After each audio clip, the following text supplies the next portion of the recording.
j'espère que vous allez bien. Aujourd'hui, vous pouvez le voir, je suis en compagnie de notre nutritionniste avec qui on échange sur différents sujets. Et ben moi, c'est Julie Xavier, je suis diététicienne à Châtillon-Saint-Jean et on va parler aujourd'hui de l'alimentation de la femme enceinte. C'est parti. Bienvenue sur Allo la famille. Je m'appelle Ophélia. Je suis bien Lisa. Je suis Annabelle. Je m'appelle Samuel. Je m'appelle Astrid, j'ai 34 ans. Mon prénom donc c'est Romain. Bienvenue à toi pour un nouvel épisode. Pour débuter cette vidéo et pour avoir une petite trame, on vous a proposé une boîte à questions sur Instagram et du coup, tu vas nous y répondre aujourd'hui afin de vraiment pouvoir maîtriser le sujet et cette grande question et toutes ces idées reçues qu'on a sur l'alimentation pendant la grossesse. Alors on va prendre, je sais pas si je vais être très dans l'ordre, mais dans les questions qui vont me parler le plus. Moi la première, c'est vrai que la charcuterie c'est une question. Est-ce que la charcuterie est vraiment à bannir lors d'une grossesse? Donc par charcuterie, moi je pense à saucisson, pâté croûte, qu'est-ce qu'on a d'autre? Après on a le jambon blanc, Oui. le pâté, rillettes.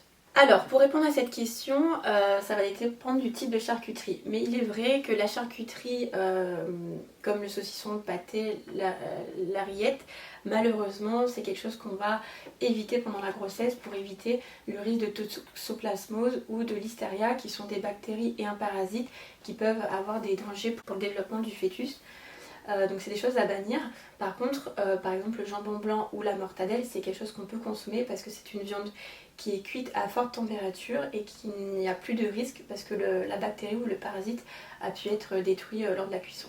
Et on m'avait parlé à la maternité quand j'avais accouché de ma deuxième, j'avais dit super, je vais pouvoir remanger du saucisson. Moi je vais faire appui, on m'a dit mais vous savez que si vous le congelez, et ben quand il est décongelé, vous pouvez en manger. Alors est-ce que c'est vrai ou pas? Alors moi je suis pas forcément d'accord avec ce qu'on vous a dit. C'est surtout qu'en fait la congélation elle va permettre de stopper le développement bactérien mais ça va pas tuer la bactérie. Donc ça pourra être une solution pour la toxoplasmose mais pas pour la listeria. D'accord. Et ça, il n'y a pas des tests. Enfin, le temps à la toxo, on se fait tester pour savoir si on est immunisé ou non, mais là. Listeria, la listériose, ça c'est. Il faut pas manger ces produits-là. Et c'est pas quelque chose que. Enfin, on peut, si on l'a, on peut avoir des tests pour le faire, mais c'est pour toutes les femmes qui sont enceintes, c'est recommandé de ne pas consommer ces types de produits-là. Et on en reviendra au même aussi pour les jeunes enfants qui sont aussi à risque. Justement au niveau de la listeria, de faire des infections. Et ça sera évité avant 5 ans, tout ce qui sera les aliments crus. D'accord, ah ça je ne savais pas du tout. J'en ai encore une en dessous de 5 ans. Mais c'est vrai que c'est peu connu, et là avec une belle recommandation, tout ce qui est fromage au lait cru, ou par exemple les sushis, les tartares, c'est des choses qui sont déconseillées pour les enfants. Et par exemple, quand ils mangent un petit bout de saucisson à l'apéritif, c'est... Alors ça par contre on peut. D'accord. C'est vraiment... C'est vraiment pour ceux qui sont... crus comme les tartares ou les sushis, des choses comme ça. Je vois l'idée. Ou marinés doucement. D'accord. Alors là, l'autre question que j'ai retenue, c'est l'alimentation, c'est pas vraiment l'alimentation, mais c'est l'acide folique. À quel moment faut-il commencer à en prendre? Et c'est vrai que du coup, est-ce que c'est important? Est-ce que ça joue quelque chose vraiment sur cette thématique-là? Alors l'acide folique, c'est la vitamine B9. Donc la vitamine B9, c'est super important. On conseille votre sage-femme ou votre médecin va vous conseiller d'en prendre et va vous en prescrire à l'arrêt du contraceptif si vous projetez d'avoir un enfant. Mais aussi, si c'est grossesse surprise, ça sera pris directement quand vous savez que vous êtes enceinte. Et normalement, c'est conseillé jusqu'à 8 semaines après le début de la grossesse. C'est surtout que les médecins se conseillent de supplémenter parce qu'il est vrai qu'on peut en trouver dans notre alimentation. C'est pas quelque chose qui est synthétisé par l'organisme. On peut en trouver notamment dans les légumes verts, dans les légumes secs. Mais c'est vrai que maintenant on ne sait plus de quelle qualité sont nos légumes. Donc c'est toujours mieux de se supplémenter. Le risque, ça serait justement d'avoir une malformation bébé. Et donc c'est quelque chose qu'on voudrait quand même éviter. C'est surtout qu'au début de la grossesse, l'embryon se développe pour devenir fœtus. Et en fait, la vitamine B9, donc l'acide folique, a pour rôle justement du développement cellulaire. Donc si jamais on n'en a pas assez, on peut avoir des carences. Ça peut entraîner justement une malformation. Et même parfois au début des grossesses, ça peut entraîner des fausses couches. Oui, donc c'est pas à négliger, quoi. Ouais. Alors on continue avec tout ce qui est les questions autour du poids. J'en ai 2 là que je vois notamment. Comment arriver à ne pas prendre trop de poids en cas de surpoids avant la grossesse. Donc ça c'est déjà en fonction de la morpho de base. Et comment ne pas prendre beaucoup de poids? Faut-il réduire les quantités? Le sport m'aide à perdre beaucoup, entre guillemets. Est-ce qu'il faut arrêter le sport? Alors, il y a plusieurs questions en une. C'est surtout qu'il faut savoir, c'est qu'avec la grossesse, vous allez prendre automatiquement du poids. L'idéal, c'est entre 8 à 12 kilos. Vous avez 3 trimestres pendant une grossesse. Au début, votre poids va être plutôt stable à l'annonce de la grossesse et vous allez prendre peut-être 1 kg par mois. Après, vous avez le deuxième trimestre où là, vous allez prendre peut-être un peu plus de poids. Et en moyenne, c'est entre 1,5 kg par mois. Et là, c'est vraiment, la maman va faire des réserves pour se préparer à l'accouchement et aussi à l'allaitement. Vous allez avoir aussi le volume sanguin qui va augmenter. Bébé va se développer de plus en plus, donc lui aussi va prendre du poids et il va avoir aussi besoin d'énergie pour se former. Puis vous avez aussi le liquide amniotique qui va rentrer dans ces 12 kilos. Après, vous avez le troisième trimestre et c'est là où vous allez prendre le plus de poids. Des fois, on peut être entre 2 à 2,5 kg au dernier trimestre. Et là, c'est vraiment pour se préparer à l'accouchement. Le bébé, il va grossir pour atteindre les 3,2 kg, voire plus, voire des fois peut-être un petit peu moins. Tout dépend les morphologies. Mais voilà, c'est tout à fait normal de prendre du poids. Il est vrai que ça peut être difficile pour vous de voir votre corps changer. Alors il est vrai que le sport peut être une alternative, déjà de une pour vous changer les idées, de deux pour éviter certains inconforts de la grossesse. Et puis voilà, pour aussi favoriser la circulation du sang. Il y a des sports qui vont quand même être déconseillés, notamment tous les sports qui peuvent être un peu trop, on va dire, toniques. Mais il y a tout ce qui va être pilates, la piscine, la marche, le yoga, qui peuvent être des disciplines que vous pouvez faire. Et puis après, vous pouvez demander conseil à votre médecin pour demander l'autorisation. On peut voir aussi des fois, il y a des sportifs de haut niveau qui sont enceintes et qui ont pu continuer. C'est comme des fois, on a aussi la question d'équitation. Ça, c'est faut voir avec votre médecin. Il y en a qui continuent et après, tout dépend de l'évolution de votre grossesse. Ça, c'est vraiment propre à chacun. Déjà, le rythme sportif, je pense, de chacun de base, entre quelqu'un Oui. qui est bon sportif depuis longtemps et quelqu'un qui n'est C'est pas et ça. qui décide de s'y mettre. Alors par contre, il est vrai que si demain vous vous dites je suis enceinte, j'ai peur de prendre du poids, je vais me mettre au sport, c'est vrai que c'est pas forcément la meilleure solution. On peut peut-être plutôt partir sur quelque chose de doux et puis en même temps qui peut vous faire du bien pour vous détendre. Après, par rapport à quantité, on entend souvent en idée reçue, il faut manger pour deux. Mais c'est surtout qu'en fait, c'est pas qu'il faut manger pour deux, mais il faut surtout manger mieux pour deux. C'est-à-dire qu'il faut privilégier la qualité à la quantité. Dites-vous une chose, c'est que dans les premiers mois, on n'a pas forcément besoin de manger plus. C'est vraiment à partir du deuxième et du troisième trimestre qu'on va pouvoir manger un petit peu plus en quantité.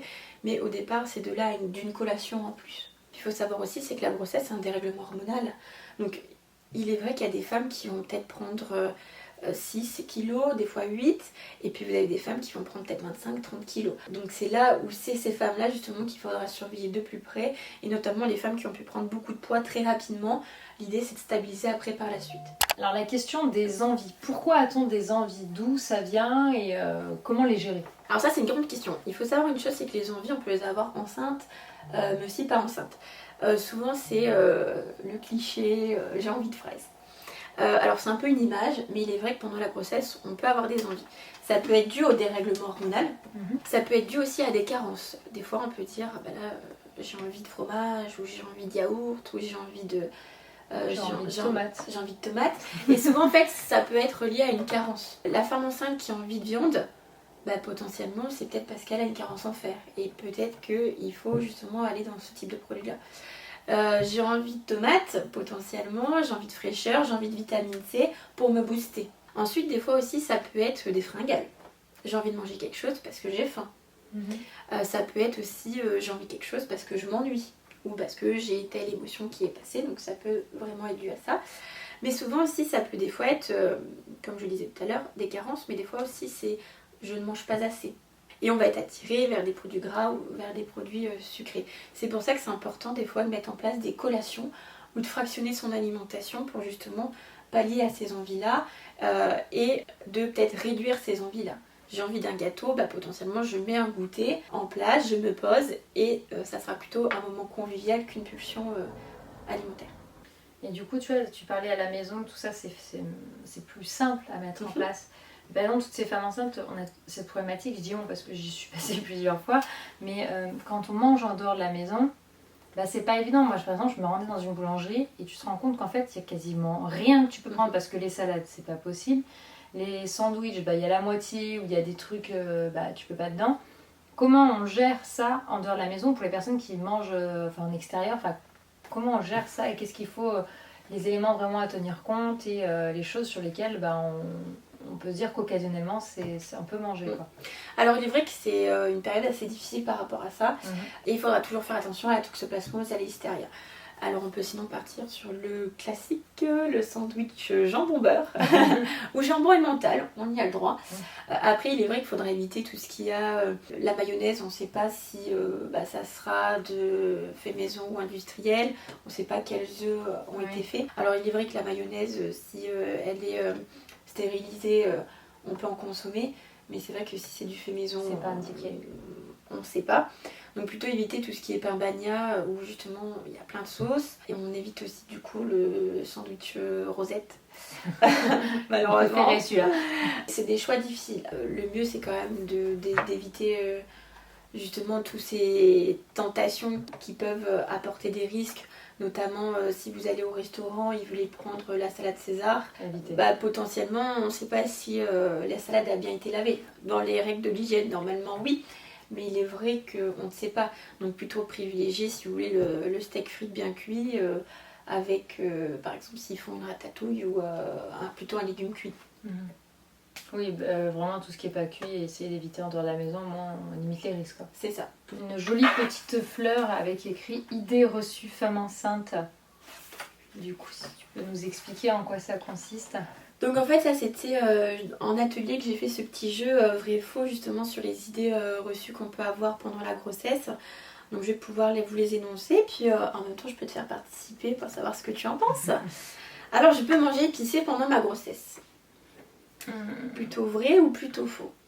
Moi je dirais vrai parce qu'il y a beaucoup de pays où justement et même les petits mangent épicé très jeunes parce que c'est culturel. Donc pour moi je pense que c'est plutôt culturel qu'en France on mange moins épicé mais...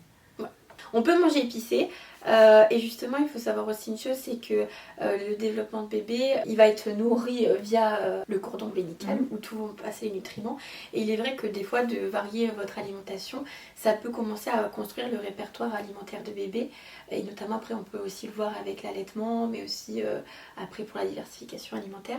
Mais oui nous pouvons manger épicé, la seule chose à faire attention c'est si par exemple vous avez des remontées acides.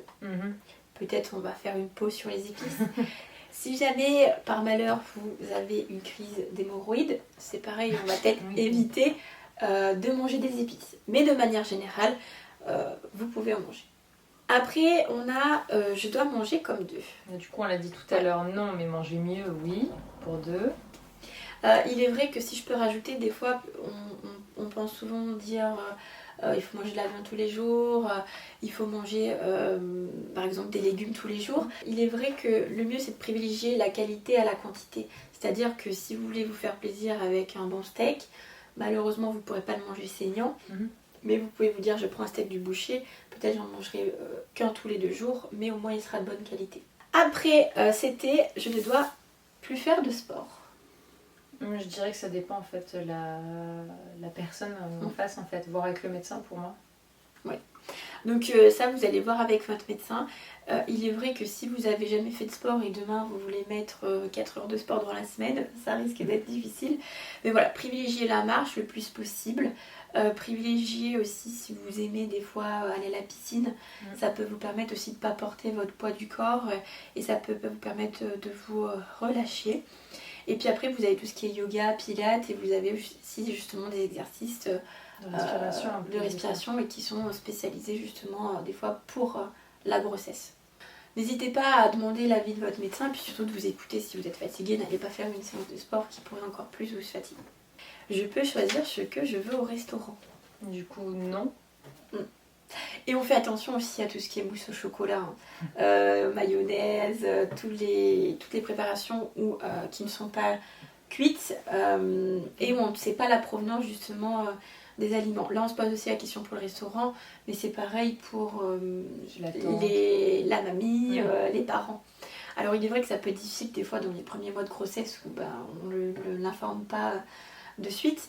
Mais voilà, plutôt privilégier les aliments qui sont cuits. On n'a pas besoin de laver nos légumes au vinaigre. Il suffit des fois de les rincer 3 à 4 fois dans de l'eau. Et voilà, c'est de veiller à cette hygiène-là. On n'en a pas parlé aussi, mais par rapport à votre hygiène aussi, vous à la maison, du frigo, on évite de mettre des choses crues avec des choses cuites. Et puis on essaie de le laver aussi assez régulièrement. Le secret, c'est qu'on prend plutôt des choses chez les autres, on prend plutôt des choses qui sont pasteurisées ou qui sont cuites. Donc j'ai envie de fraises. On en parlait tout à l'heure, donc c'est normal d'avoir des envies. On peut répondre à ses envies sans se priver. Et voilà, on peut l'inclure au repas. C'est-à-dire que voilà, vous avez fait un goûter, vous avez mangé par exemple des gâteaux, vous avez mangé des crêpes, et peut-être au repas du soir vous aurez moins faim et vous mangerez un petit peu moins en quantité. N'hésitez pas aussi sinon à fractionner, ça va vous permettre aussi des fois d'éviter des reflux ou vous éviter des nausées. De se dire voilà, je mange peut-être moins en quantité mais plus souvent, ce qui va vous permettre justement, vu que bébé va prendre de la place, votre estomac va être appuyé, ça va vous éviter justement de vous sentir ce trop plein et vous complétez quand même vos apports en fractionnant. Donc potentiellement vous pouvez très bien faire un plat unique et manger plus tard par exemple votre fromage et votre dessert au moment du goûter par exemple. J'ai jamais eu autant d'appétit en étant enceinte. Oh oui, il y a des moments où on a super faim. Ouais. C'est hormonal, non? C'est hormonal. Et puis il faut savoir aussi, c'est que c'est aussi une étape dans votre vie. C'est que mine de rien, vous allez donner la vie. Et ça demande beaucoup d'énergie de créer bébé. Et puis aussi de se préparer à l'accouchement. Donc c'est normal d'avoir un appétit en plus. Et c'est pour ça que des fois on peut privilégier par exemple les céréales complètes pour justement éviter certaines fringales, pour compléter ses apports. Et aussi, comme on le disait tout à l'heure, les fruits oléagineux, des fois vous avez une fringale, vous pouvez en avoir sur vous au bureau ou au travail. Donc ça c'est quelque chose que vous pouvez avoir sous la main. Ou des fois un petit fruit aussi. Ça peut vous aider. Alors le mieux, notamment si vous avez un diabète gestationnel, c'est de ne pas manger le fruit tout seul pour éviter justement le pic de glycémie. Donc plutôt si vous mangez un fruit, on peut l'associer par exemple à un laitage ou à du pain ou sinon par exemple nos fameuses amandes, noix ou noisettes. Et du coup, est-ce que tu as d'autres recommandations ou conseils à nous donner concernant l'alimentation à la grossesse qu'on n'aurait pas abordé? Donc comme on disait tout à l'heure, on favorise le cuit. Moi je dirais qu'il faut aussi vous écouter, c'est important d'écouter sa faim aussi, de se dire voilà, si vous avez faim vous répondez à cette envie là parce que si vous résistez à celle-ci des fois vous pouvez aller beaucoup plus dans des produits gras ou dans des produits sucrés. Des fois vous allez peut-être être étonné de vous, il y a peut-être, je vois une patiente qui me dit j'étais pas du tout viande et puis là j'ai envie de ça pendant ma grossesse. Ou des fois d'une grossesse à l'autre on a envie de sucrer ou des fois on a envie de saler. Voilà, peut-être au fond de vous, vous avez peut-être besoin d'une supplémentation en B6 ou en magnésium. Donc voilà, écoutez-vous. N'hésitez pas à vous faire aider si jamais vous voyez que vous prenez trop de poids ou vous avez des doutes par rapport à votre grossesse. L'alimentation pendant la grossesse c'est la même que de manière générale, c'est une alimentation variée, équilibrée. On peut très bien se faire plaisir. Si vous souhaitez par exemple manger un hamburger, vous pouvez. C'est juste qu'il ne faudra pas que la viande soit saignante. Et on va éviter aussi une mayonnaise maison. Donc voilà, vous êtes enceinte, vous avez le droit de vous faire plaisir. Veillez à écouter votre faim et à fractionner vos repas et instaurer des collations. Super pour les conseils, je pense que ça facilitera les grossesses de certaines. Ouais. Et puis aussi on peut préparer aussi l'arrivée de bébé. Et si jamais vous avez du temps disponible, n'hésitez pas à congeler certaines préparations qui pourront vous aider au retour après de la paternité. Et puis oui, ça se fait bien de préparer d'avance, de congeler. Et comme ça au moins en fait on a moins le temps de faire ça au début parce qu'on prend tous ses repères et c'est vachement bien. Oui. C'est ça. Et puis dites-vous que voilà, c'est un moment en étant enceinte de refaire le point aussi sur son alimentation et sur ce qu'on aime et ce qu'on a envie d'apprendre aussi à notre enfant plus tard. Et dites-vous que plus votre alimentation sera équilibrée et variée, plus votre enfant pourra être en bonne santé et éviter certaines carences. Super, on a plein d'infos. Merci beaucoup de nous avoir reçus une nouvelle fois. J'espère que cette vidéo vous aura plu et puis on se dit à bientôt dans un prochain épisode. Au revoir.